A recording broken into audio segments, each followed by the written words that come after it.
We are going to dive into God's Word here in a minute. I do want you to hear one more thing today, that we're launching today, and especially, moms and dads especially, but grandmas, grandpas, everybody, you need to hear about this. This is really cool. I want to invite Pastor Randy to come on up. Everybody know Pastor Randy? Okay, yeah, we love him, appreciate him. If you don't know Pastor Randy, you're like, I've never seen this guy up here around or whatever. It's probably because maybe you don't have kids, because usually, quite often on Sundays, Randy's our children's pastor, and so most Sundays he's downstairs overseeing like our kids ministry that regularly reaches like 100 or so kids on a weekend coming through, and he's got new exciting ideas regularly, and if you've got kids in kids ministry, you know that he's just doing a great job providing a great environment with a really strong team to minister to our kids and families. And today we're launching something brand new, like the next step in our kids ministry and family ministry. Randy's going to tell us about it, and then especially moms and dads, then you've got a next step to take right after the service is over and when you go pick up your kids today. So, Randy, welcome. Things going well downstairs today? So far, so good. Okay, all right. You were able to step away and the whole thing's not going to fall down, burn down. Okay, all right, good. Okay, so this weekend we're launching Family Connections. Just tell us a little bit about it. What's this Family Connections emphasis all about? Yeah, so if you were down in the kids area last week, so you might have seen some orange flyers that look like this, and it says Ridge Kids Family Connection. So as a former school teacher and then being involved with children's ministry now, we feel like it's pretty obvious, but we believe that parents are your child's greatest influencer. So if I'm just speaking to parents, you are your child's greatest influencer. We believe strongly in that. And so where our heart is at is that we're trying to empower parents and provide resources and encouragement to help you to be more intentional at home. And we feel like a big part of that is being connected to our faith community. So as a parent, I think that's even more important than as any adult. Okay, or youth or student is being involved in the church community, because you're going to have positive influences to help you do that. So that's at the heart of what Family Connections is about. And the color orange, if you get one of these today, you'll see is the idea of that is the church is light, is yellow, and the home is heart, which is red. And you combine that and you make orange. And we feel like that's the maximum impact that we can have on a child's life. So that's kind of the heart behind the whole thing. Okay, all right. So you want parents to help disciple their kids? Yes. Okay, but yeah, so part of it's like, wait a second. Like, isn't that what we paid you to do? Like, we hired you to disciple our kids so we don't have to, right? You're trying to like get out of your job here and just pawn it off on us parents? Not really. Okay. How's this going to help our kids? Yeah, so as we laugh about it, so we're pouring into your kids, and we're trying to make the best Sunday experience we can. We're trying to give them opportunities to serve in the community, give you as parents time to connect with your kids. That's all huge. But what we feel like is that the facts are that we get about 40 hours a week with your kids, and that's if you're a strong attender here. That's about average of what a kid's going to spend in a kids ministry program throughout the year. Parents of time that you can influence your kids, you have about 3,000 hours. So that they say that are opportunities for you to impact your kids. So it's pretty easy. I used to be a math teacher, but anybody can see those numbers, right? So 3,000, if you can encourage the 3,000 to be more impactful, it's going to have more than the 40. So that's the heart of it, and we want to partner with you. So we're going to provide resources, some opportunities to do that, so you're not all on your own. Because discipleship and disciple, that's a big word. And if you're new to church, you didn't grow up in the church, you might even not have any idea what that is. So we're walking through with parents on what does it look like. Give us 10 minutes with your kids, right? And we're kind of giving cues to do that. Yeah. By the way, we joke about it, but I firmly believe this is what we need to be doing. That we parents need to partner with our kids' ministry, and if we partner and we all do our parts, our kids are going to benefit from this. So you said a little bit about it. So what's your expectation for us parents? Yeah, so really the vision of Family Connection, and it's growing, but there's 4 things, and they'll be listed. We'll give you more details. We have a table set up outside all the check-in areas. But the 4 parts is that we want to help parents to start investing in their children at home. And some aren't doing anything, and some are already doing a lot. But we're just saying 10 minutes, here's some cues, and take the time to do that, and then see where it grows. So It's not necessarily a huge commitment starting out, but we're trying to start and do something and get movement there. So if I take 10 minutes this week, sometime this week before next Sunday, talk with my kid, and you're going to help me out with that. Take 10 minutes this week. Can we do that this week? 10 minutes with our kids, and that's for many of us that might be 10 minutes more. I mean, that's going to be 10 minutes more than we have been doing with our kids. It's going to be good. We're going to benefit from this. Okay, so after the service today, parents, check out their kids. When we're checking out your kids, both in the gym, elementary, and early childhood, find the booth down there, and I think I saw some like banners and stuff like that. It's easy to see. Come find you. We'll get some more information. You'll put whatever we need in your hands to know how to do it. Yep, we have a great team also, and if you haven't met them, it's not just me by far. So there's a ton of great people down there. They'll get connected with you. The kids, as they walked in, they said, "Are we having a party today?" And we said, "Yeah, we're having a party. We're bringing your parents down, and we're going to talk to them. We've got balloons and flyers, but we want you to know that this is important to us and to get excited. And if you guys are excited, they're going to be excited. And we're telling the same thing to the kids. You get excited, that's going to help your parents be excited. And if you're both excited, then that's even more impact. So that's the plan." All right. So when we talked a little bit about the plan, last question. Let us in on your heart. When you dream of what could happen if we parents would really take seriously partnering with kids ministry, what do you see could happen?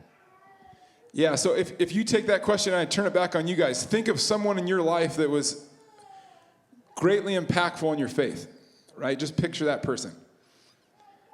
So you guys are all here for a reason, and I'm here for a reason because of personal relationships of somebody that took time to get to know you, to reach out to you.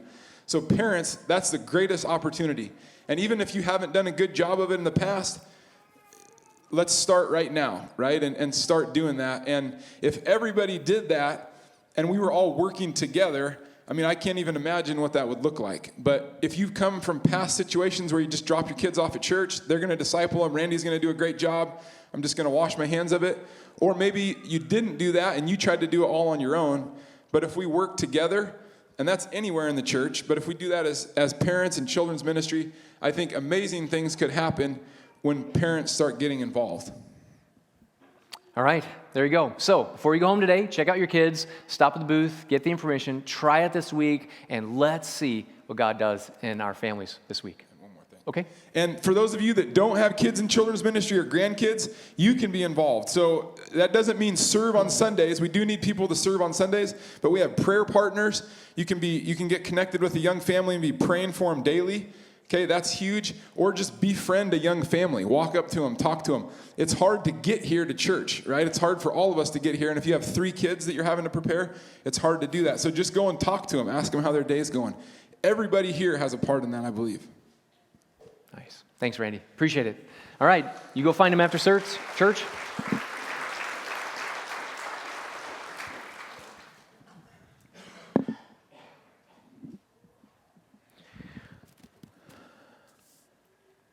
All right, well, let's tell you what. That's a word from the Lord right there. We've already had church. We've been instructed by God today of what we can do for all of our faith to grow. Because tell you what, moms and dads, grandmas and grandpas, when we're on the teaching leading end of that, our faith is going to grow and develop as well. All right, let's talk for a little bit here. I believe there is in all of us a desire to be a good person. That just universally, no matter what culture you're from around the world, what religion you are, we all have this internal sense of right and wrong. And while we might disagree on the specifics of what is right and wrong, we all have this internal sense of like, there is right and there is wrong, and I should do what's right and I should not do what is wrong. And I want to be a good person, and so I want to do what is right, but I struggle with what is wrong. If you believe in God, we look to the heavens, we say, okay, I believe there's a God, and if there is a God, I want to be on His good side and have Him help to define for me what is good. I want to be a good person. I try my best to be a good person. I read lots of books to help me be the best person I can be. I surround myself with good people so that I can be a good person and be a better person. I try to find mentors, teachers, influencers to help me be a good person. In fact, Americans this year will spend $1 billion paying life coaches to help us be the people that we really want to be. And so part of that is we're attracted to Jesus. I mean, his teachings make sense. When he says things like, do good not only to people who love you and like you, but do good to those even who hurt you, to forgive your enemies, to not live in fear and be afraid. We say that is good advice that will help me to be a better person. And if everybody listened to the advice of Jesus, the world would be a lot better place. And in fact, Richard Dawkins, if you're not familiar with him, well, he's a very smart, intelligent man, has written lots of books, studied lots, he thinks really deeply. And in one interview, this is what he said about Jesus. He said, Jesus was a great moral teacher. Then he goes on to describe Jesus as a charismatic young preacher who advocated generous forgiveness and must have seemed radical to the point of subversion. Jesus was a great moral teacher. Anybody who says Jesus was a great moral teacher is implying that you should listen to what Jesus said and follow it. You'll be a better person. But listen to what he said in the same interview. He said, but somebody as intelligent as Jesus was would have been an atheist if he had known what we know today. Richard Dawkins is well known as a philosopher, as almost the evangelist of atheism, and has written plenty of books to try to convince people not to believe in God, not to believe in religion, but yet he says Jesus was a great moral teacher.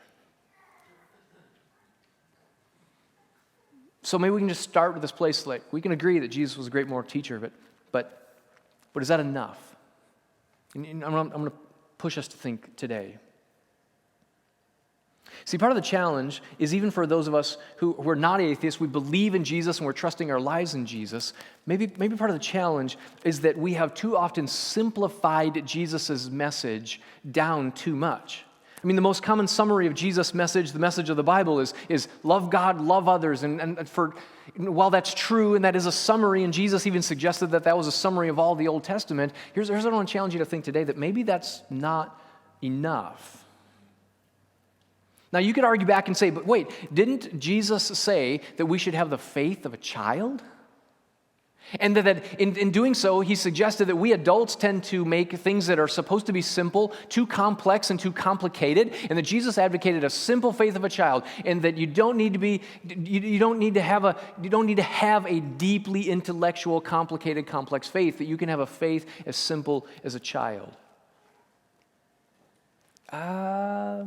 Let's push that one a little bit today. I'm not going to disagree with Jesus, but if our conclusion from that is that it's okay to live with a simplistic, summary kind of a faith in Jesus, maybe we've misunderstood what he said.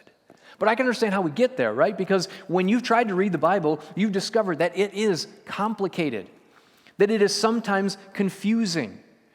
You know, for instance, if you open up to the book of Romans, which is one of the best, there's some heavy-duty writing about God, and the Apostle Paul really explains well what Jesus did and what he did for us and how he died on the cross and his resurrection. It changes our lives and how it makes sense even with the Old Testament. It's some amazing writing, but there is some heavy-duty, complex writing that's hard to understand at times. I mean, there's parts of it I've studied for years, decades now, that I'm still trying to figure out exactly at a deep level. So here's what we do. We take this complex message, we simplify it down to a level we can understand, and we call that the faith of a child, and Jesus said that was good enough. But is it? Maybe let me think about it like this. Anybody ever seen because we do this in all areas of life, we take something that's complex, we try to simplify it down to a level that's manageable, that we can wrap our heads around. In fact, here's what it looks like in life sometimes. Some of you, when your spouse starts talking about the things that they are into, you just kind of tune out, you know? You're like, oh, there he goes, talking about whatever it is. If it's a computer game, if it's a thing he's into, if it's sports, and you're like, I don't really care about the nickel defense, dime defense, just whatever. It's football, you were just trying to, right? They start talking about the things they have deep knowledge about, and you check out. You're like, whatever. Because the things that we don't care about or they're too complex to understand, we've simplified it down to a level we can wrap our heads around. When I start talking about coffee, my wife sometimes, she just checks out, right? Because I'll talk about things, because I get all geeked out about coffee because I love it so much. And I talk about the aroma of it and the fragrance of it and the origin of the coffee and whether it tastes great and how it was done. So, I mean, I went to a meeting this week, bunch of pastors, and whenever you have a meeting with a bunch of pastors, there's one rule: must have coffee. right? If you don't, there will be a revolt, things will get ugly, tables will be overturned, bad things will happen because we got it bad. I mean, pastors are a bunch of coffee addicts, right, Chuck? He knows it's bad. Anyway, so we go to this meeting with a bunch of pastors here in Vancouver. I walk in, of course, there's the mandatory coffee in the pump pot, pump some coffee, take a drink, and I'm like, oh, this is good. I mean, I was expecting like single origin coffee from Costco, and it wasn't. I was like, oh, this is really good. This is like African coffee, and I would imagine that it's like Ethiopian single origin. See, I got it bad, right? I start talking about these things again. My wife is just like, whatever, who cares? It's coffee, it tastes nasty anyways. Others of you, even who like coffee, you're just like, I don't care where it came from as long as it's hot. That's all I care about coffee. And you have like easily summary version of the coffee, right? You just live at a very basic level, summary level, and that's okay. You simplified it down. But for me, when it comes, I'm like, I can get in deep and I can get all geeked out about it. Interesting, I sat down by the pastor of the church. He was at my table. And it's like, hey, dude, your coffee is really good here. This is not Costco. And he's like, yeah, there's a guy, he's a roaster, and he's a Christian, so we buy his coffee. I was like, yeah, it's African, isn't it? He's like, yeah, it came from, it's Ethiopia, single origin. I was like, I was right, I knew it. See, I got it bad. The rest of you is like, if it's hot or cold, that's all I care about. That's what we do. We take things that are complex, that they're too complex to wrap our heads around, and we simplify them down to a level that's manageable for us. Here's maybe, but. Anybody ever seen the poster? Here's an example of that. Everything I ever needed to know, I learned in kindergarten. Yeah, anybody ever seen that poster? Yes. The person who dropped out after kindergarten because they knew everything they already needed to know can't read the poster. Okay, I know the heart of it. In kindergarten, we learn life skills like the importance of standing in line, the importance of picking up after ourselves, the importance of patience. I understand we learn those really, but the reality is nobody really believes that you learned everything you needed to know in kindergarten, so just drop out and get a job, right? No, we know that you go back to school and you continue to study and you work hard even when it is hard. And I want to suggest it's the same with our faith. With God, with the Bible, that it is complex, that God is complex, and that if you settle for the raw basics, you're going to miss out on so much of what God has for you. Here's another way to think about it. Faith is like going to the gym. You realize you need to get in shape, and so you get a gym membership. And you go to the gym, and they walk you around, kind of explain the weights and the different machines, and you're like, okay, I got to start with the machines because that's manageable, and I won't drop anything on my head or my toe. And so you go over to the machine, and you're going to start, right? And so you sit down and get the seat adjusted just right, put your hand on the bars, and you push, and it's like, ooh, and you can't move it at all. So you reach down, you take the little pin, you pull it out, you go up a couple of notches, and you put it and make it a little bit lighter. And you push again, you're like, and you can do it this time, but as you're pushing, you're feeling things pop and crack that shouldn't be popping and cracking. You gently let it down, go up a couple of more notches. Again, you push, and you're like, okay, I can do this, but probably only 3 or 4 times, and they said I should be able to do reps of 10, and so up a couple of more notches. You get it, and you're like, okay, this is good, but they said 3 reps of 10, okay, and you get it, and you pull it out, and you're like, there's nowhere left to go.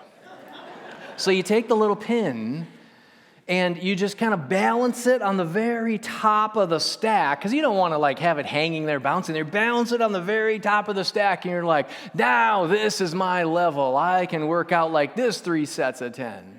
And you're glad because you went to Planet Fitness where there is no weight shaming at all, where there's the lunk alarm, and anybody who's grunting and throwing around their weights and trying to show off, somebody's going to hit the lunk alarm. We're all going to make fun of that person because there's no weight shaming. So this is weight training that's accessible to all. In a similar way, Jesus accepts you just as you are. No faith shaming. No Bible knowledge, ignorance, shaming at all. Jesus accepts you just as you are, where you are, with a faith that even a child can understand and accept. But 6 months later, if you're still at the gym, slamming out 3 sets of 10 reps, and you're still balancing the thing on the top, well, you know what? You are not going to grow stronger. You want to grow stronger, you got to take it and you got to go down a few notches to where it's hard. And you got to push where it's hard and it doesn't feel good. And if you don't, you'll never grow stronger. And in your faith, if you don't push yourself, you're never going to grow stronger. Jesus says you come as you are, faith like a child. But don't stay there with a summary, basic level of faith.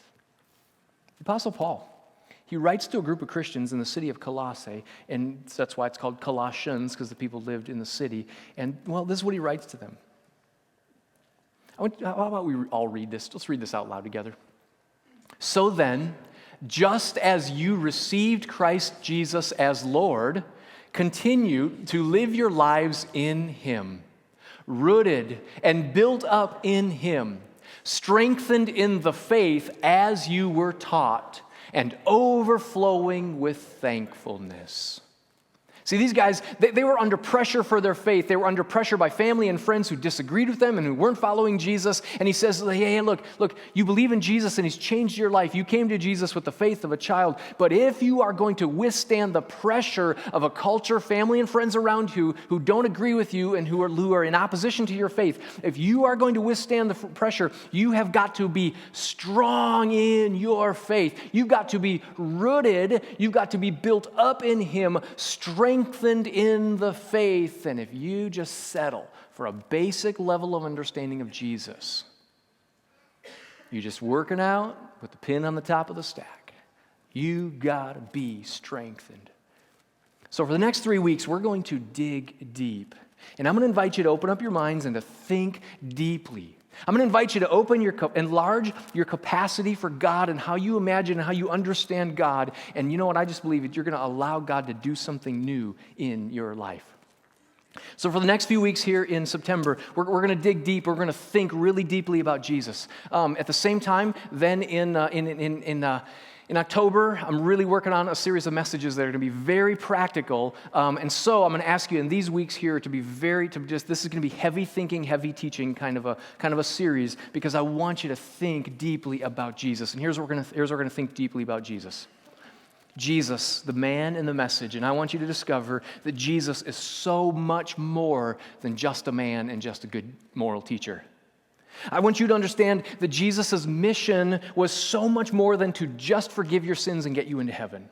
And I want you to put together a new understanding and an enlarged understanding of His mission and a large understanding of who Jesus was. And you put those together and you are going to have an enlarged understanding of who Jesus is and all that He wants for you and for your life. And you're going to open up your life for God to do something new in your life. So here we go. Let's really dive in. Week 1. I know we're kind of pressed on time, so I'm going to try my best to keep it focused here. So here we go. The Apostle Paul, he's writing a letter to the Colossians. He says, let me tell you about this Jesus. He was so much more than just a good teacher, good moral teacher with excellent suggestions for how to live your life.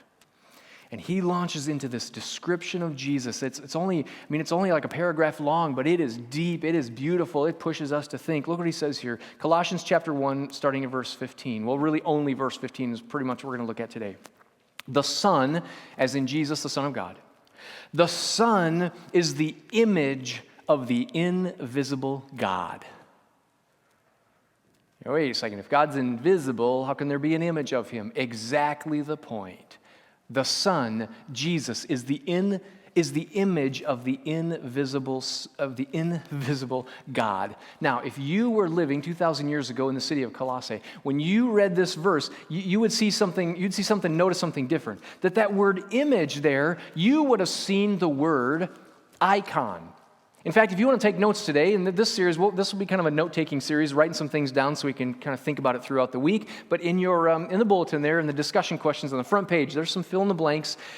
And you can write in some notes here to try to remember some of these things. But the starting point is maybe do this, where we listed that verse there. The Son is the image of the invisible God. Right there where that word image is, either above it or below it, write the word icon. This is how I want you to think today. I want to put ourselves in the feet of these original readers and understand how they thought and what they pictured when they read this description. The Son is the icon of the invisible God. Okay, what's an icon? You know what an icon is. You've seen it before, dealt with it before. Here's what it is, okay? What is this?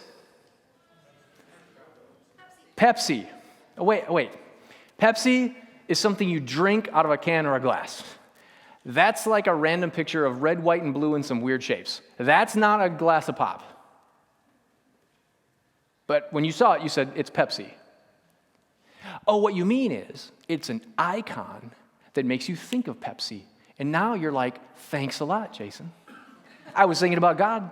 Now I'm craving Pepsi. See? An icon. Here's another one. What's this?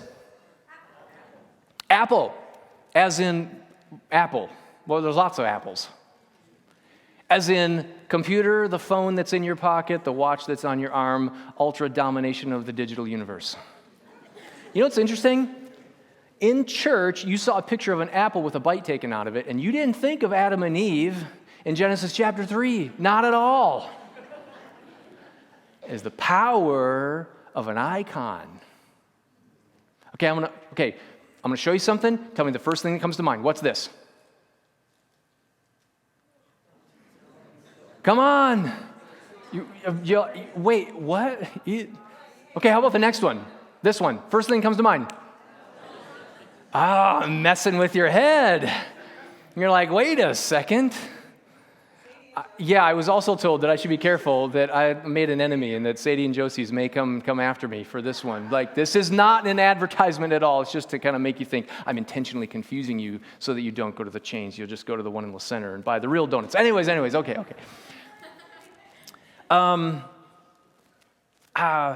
Okay, how about this one? Here's how we use the word icon a lot in culture. What's this? I got to turn over here. Help us out. What's this? Instagram, okay? How about the next one? I'm going to stay.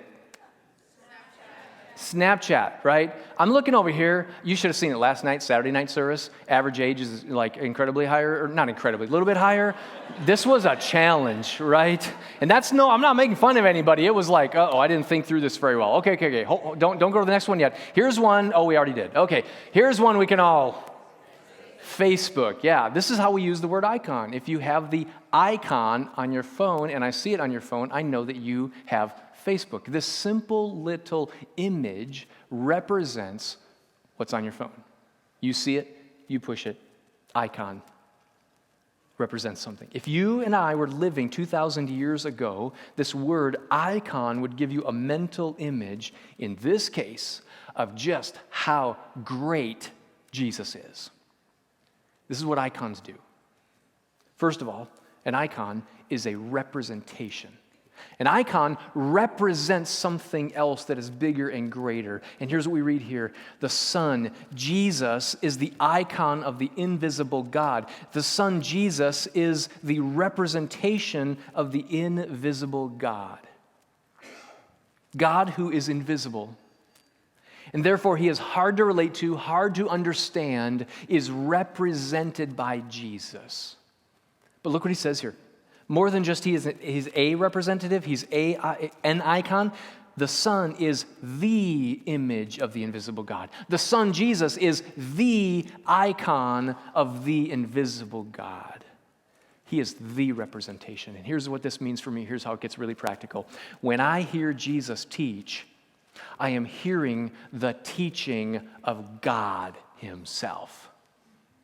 And if you and I want to be a good person, we go to God and say, God, teach me, but how do I hear God teach? He's invisible, he's silent. He says, you pick up your Bibles. And if you have that edition of the Bible where whatever Jesus said is in red words, when you read the red, you are reading the words of God. You are being taught by God himself. Jesus is the representation of God. When you hear Jesus teach, you hear God teach.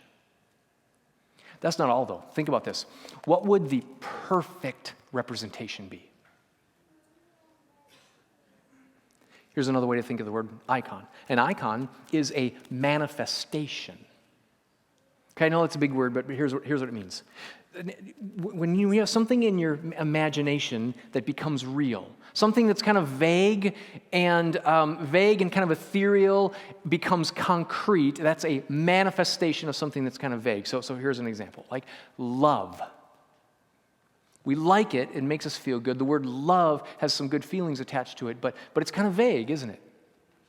It's not very concrete.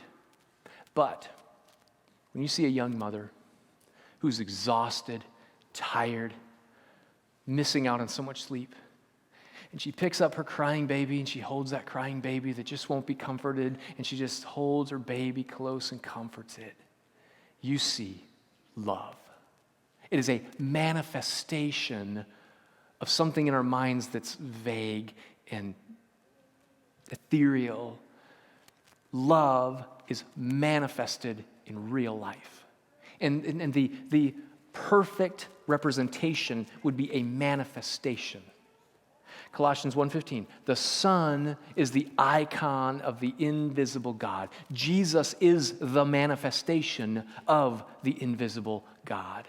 Jesus Christ, who was the Son of God, is not just an image of God, not just a picture of God. He is the real thing. He is God himself. And even though he is completely human, he's not just visible like a ghost or an apparition or an appearance or something, but you can see him, you could touch him, you could hear him, you could smell him using all five senses of the human body by which we determine that something is real.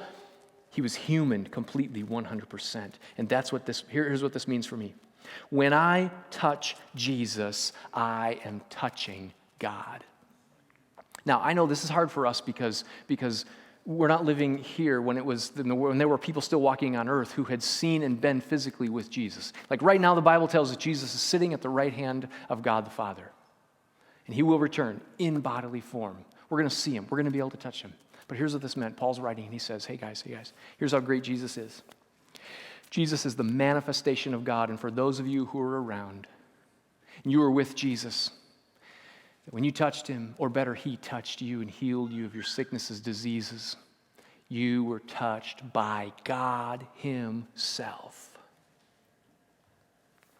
The manifestation of God. Okay, here's a way to understand it. It was Thanksgiving 2003, the middle of the Iraq War, and soldiers were gathered for Thanksgiving dinner in Iraq. There were a group of soldiers gathered at the Baghdad airport, and they were gathered for Thanksgiving dinner, but before they would eat dinner, there was to be a speech and a proclamation read by the president. And so it was common for the most senior official of the administration to read that proclamation. And so Chief U.S. Administrator Paul Bremer, he got up and was going to read the proclamation from the president, but following, he noted that custom. And he said, is there anybody here who's more senior than I am? And out from the back, President George W. Bush steps out from behind the curtain. And instead of reading a proclamation from the president, he spoke the words in person. His own family didn't know he was going to do it. In fact, his extended family was gathered in Texas waiting for him to show up for Thanksgiving dinner, but he skipped dinner with the family to go to Iraq, to go to spend time with the troops, because he said it's got to be lonely for them. It's important to send the message that we care, and he sent the message by way of himself. Jesus is the manifestation of God, and he brought the message himself. God self-delivered the message. An icon is also an identification.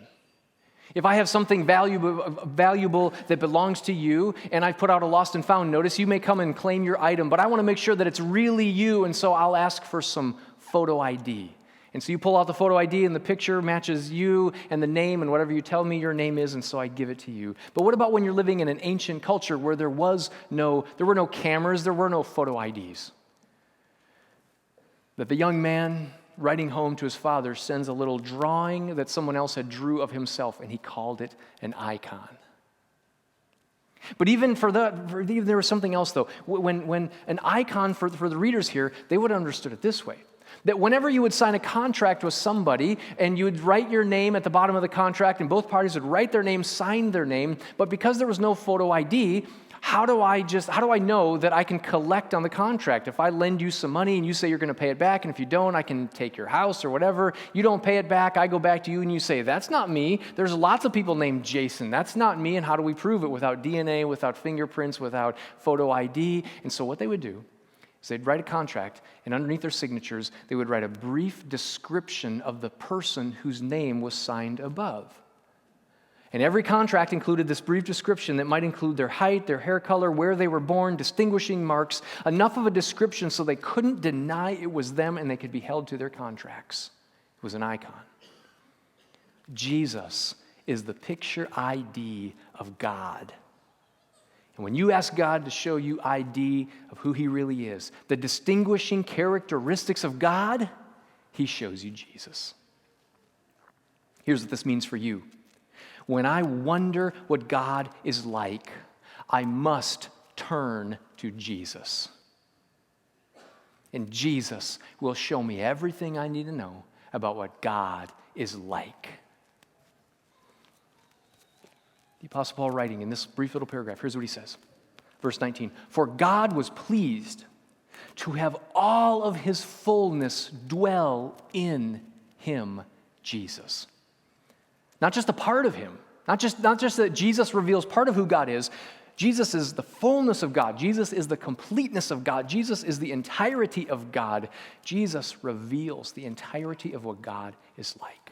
Think about that.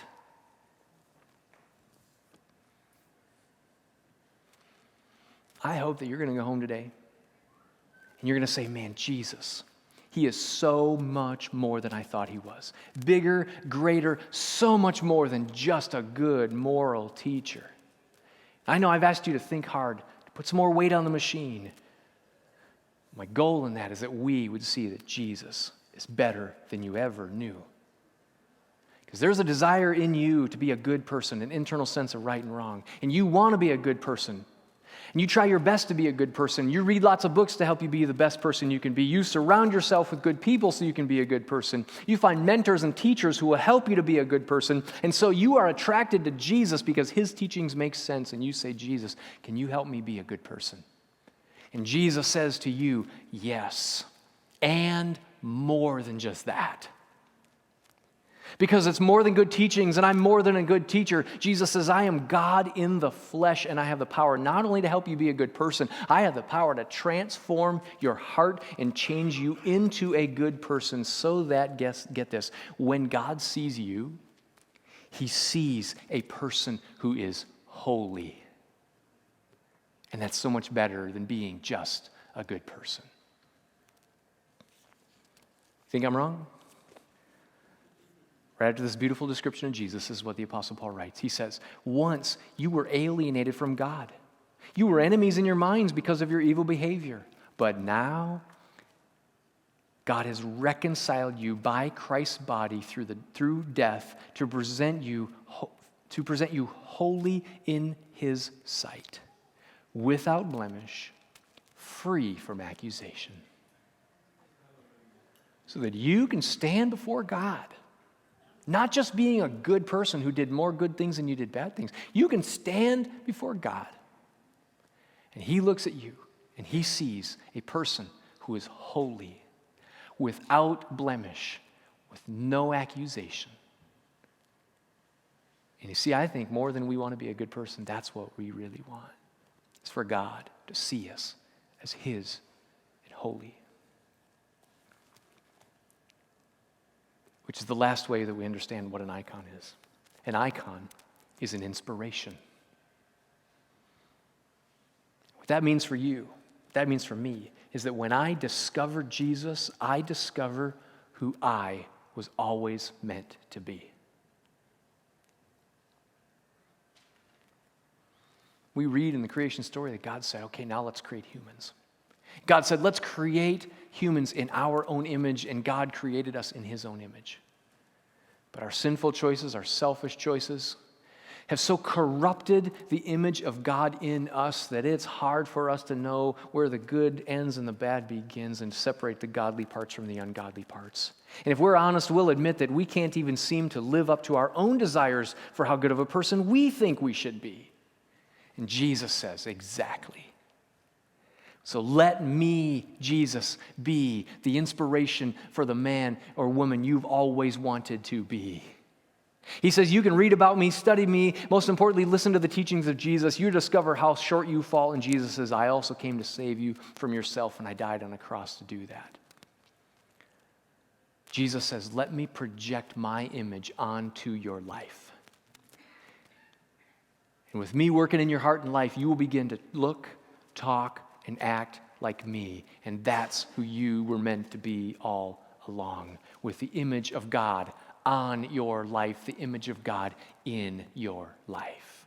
And that's what Jesus can do for you. Pray with me. Oh God, that's what we want you to do for us and in us. God, make us holy, make us blameless, make us without accusation, make us yours. Jesus, I pray, thank you for being the perfect representation who is God, and helping us to understand God. We seek you. Jesus, our prayer is that you come into our lives, you lead us, change us from the inside out. Be the icon that guides every part of our lives, Lord Jesus. All right, you keep talking to Jesus. And maybe today as we have this conversation, your place with Jesus is that you're really early on in this discussion. And then maybe today, your next action, or what God's tugging at your heart, is for you just to begin something brand new. Jesus says, I gave my life for you. Would you give your life back to me? And maybe today is the day you start something with Jesus and you let him be more than a good moral teacher in your life. But you give your life to him. And if that's you, and God's tugging at your heart, you talk to him now. Lay your life down before him. Give your life back to him. Oh, Jesus, receive your sons and daughters who are coming back to you today. Do a great work in us, we pray. In your name, amen.